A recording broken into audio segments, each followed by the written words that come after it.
Welcome to JH. Today, we are exploring how to identify if you have been blocked on Facebook Messenger. It is vital to recognize the difference between a Facebook block and a Messenger block, as you can be restricted in two distinct ways. When blocked on Messenger, the individual has specifically stopped your messages and calls. However, if you are blocked on Facebook entirely, the person has cut off all contact, which naturally includes Messenger access as well. One sign is if your messages remain in the same status and never show as delivered. While this might suggest a block, it isn't a definitive sign since they may simply haven't opened the app yet. You can also check their profile by clicking their name in Messenger and choosing the View Profile option. If the message button is missing from their page, they might have blocked you, or perhaps they just disabled that feature for all users. Lastly, try initiating a video or audio call through the app.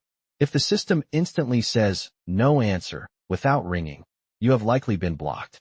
Usually, calling a standard contact shows a connection status, but for blocked users, it typically just displays, "No answer" immediately.